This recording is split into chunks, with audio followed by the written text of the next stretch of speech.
اگر آپ نے جو کہانی شروع ہوئی ہے نا اس میں آپ کا ذہن ادھر ادھر ہو گیا تو جب میں نتیجے میں پہنچوں گا تو آپ پیچھے نہیں پا سکیں گے. لہذا آپ نے پورا کہانی کے اندر متوجہ رہنا. اے روزبا تو عیسیٰ کا وسیع ہے.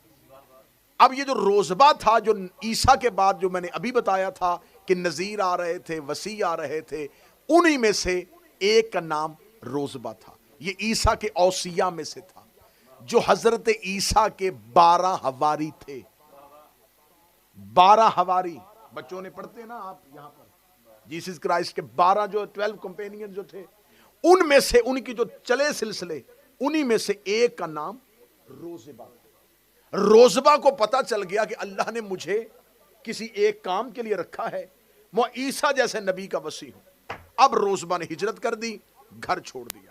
گھر چھوڑ کے پروردگار کا رخ کیا کہ میں کہاں جاؤں تاکہ مجھے پتا چلے کہ وہ احمد کہاں رہتا ہے, جو آنے والا ہے وہ احمد کہاں ہے. اتنی دیر میں اس نے دیکھا کہ ایک سفید لباس میں ایک شخص اس کے پاس آیا, اسے ہاتھ پکڑا روزبا کا, اس کا چل میں تجھے وہاں چھوڑ کے آؤں جس کی تو تلاش میں ہے. اس کا ہاتھ پکڑ کے اسے ایک دیر پہ لے گیا, ایک چرچ میں لے گیا. وہاں پہ جا کے اس نے اس کو کھڑا کیا. اوپر سے ایک راہب نیچے آیا, اس نے کہا انت روزبا, تو روزبا ہے؟ اس نے کہا ہاں. اس کا اوپر آ, وہ اس کو لے کے اوپر چلا گیا. 2 سال روزبا اس راہب کے پاس آسمانی کتابوں کا مطالعہ کرتا رہا. 2 سال کے بعد جب وہ راہب مرنے لگا تو روزبا نے کہا تو مر رہا ہے, مجھے کس کے آسرے پہ چھوڑ کے جا رہا ہے, اب میں احمد کی طرف کیسے جاؤں گا. اس نے کہا اب مجھے پوری زمین میں کوئی ایسا نظر نہیں آ رہا جو احمد کا انتظار کر رہا ہو سوائے ایک کے جو اسکندریہ میں رہتا ہے. اس دور کا اسکندریہ آج کا روم ہے, اب تو روم کی طرف چلے جا. روزبا وہاں سے نکلا فارس سے اور پہنچ گیا کہاں؟ روم میں. جب روم میں پہنچا تو روم میں پھر ایک راہب سے اس کی ملاقات ہوئی, وہ اس کو لے کے پھر اپنے دیر پہ چلا گیا. 2 سال مسلسل اسے اپنے پاس رکھا. 2 سال کے بعد جب وہ مرنے لگا روزبا نے کہا تو جا رہا ہے, میں احمد تک کیسے پہنچوں گا. اس نے کہا اب تجھے کسی اور کے پاس جانے کی ضرورت نہیں, کیونکہ اب وہ احمد زمین پر آنے والا ہے.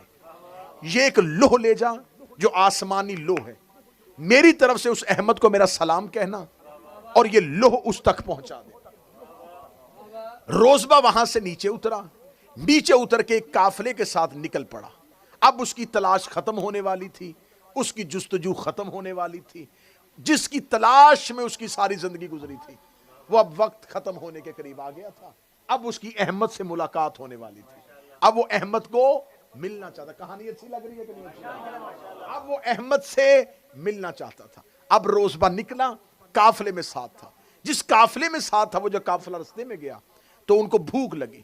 انہوں نے ایک جانور کو قتل کیا, ذبح نہیں کیونکہ شریعت ہی نہیں تھی, ذبح نہیں, قتل کیا اور اس کا گوشت جو ہے وہ نوچنا شروع کیا.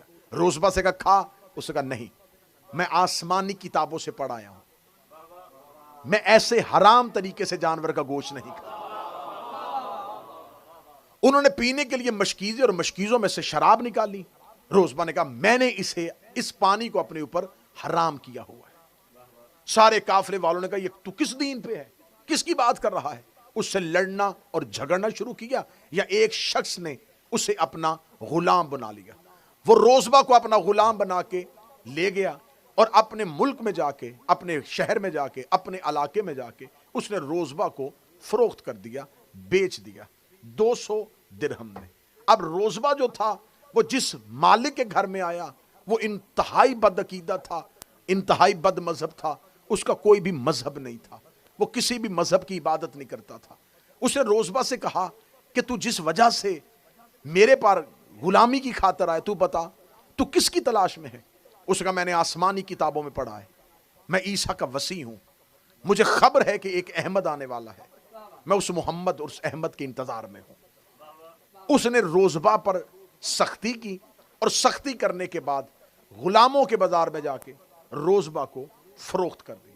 ایک یہودی عورت جس کا نام تاریخ نے سلیمیہ لکھا ہے, اس نے روزبا کو خرید لیا, خرید کے لے گئی.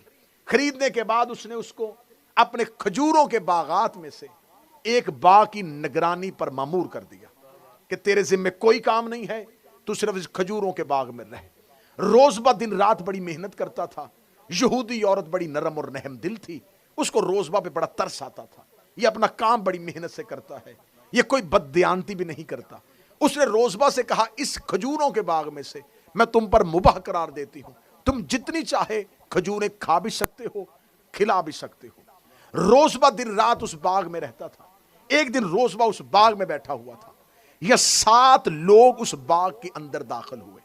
جیسے ہی وہ 7 لوگ باغ کے اندر داخل ہوئے, ان میں سے ایک ایسا تھا جس کے سر پہ بادل نے سایہ کیا ہوا تھا. جس کے سر پہ آسمان کے بادل نے سایہ کیا ہوا تھا. چہرہ نور سے بھرا ہوا تھا. دائیں بائیں ایسے تھا جیسے ستاروں کے جھرمٹ میں کوئی چاند آ رہا ہو. جیسے ہی وہ 7 لوگ اس باغ کے اندر داخل ہوئے, کھجور کا وہ درخت جو بالکل سیدھا کھڑا ہوتا ہے, کھجور میں جھکاؤ نہیں ہوتا, کھجوروں کے درختوں نے جھکنا شروع کر دیا. ڈالیوں نے زمین پہ آنا شروع کر دیا. زمین ایسے تھی جیسے اٹھ کے ان کے پاؤں چوم رہی ہے. روزبہ نے اپنی زندگی میں پہلی بار یہ منظر دیکھا. روزبہ نے ان میں سے ایک وجاہت, وجیح, نفیس, حسین, کامل, اکمل چہرے کے قریب گیا, اس کے قدموں پہ ہاتھ رکھ کے کہا, کون ہو اور کہاں سے آئے ہو؟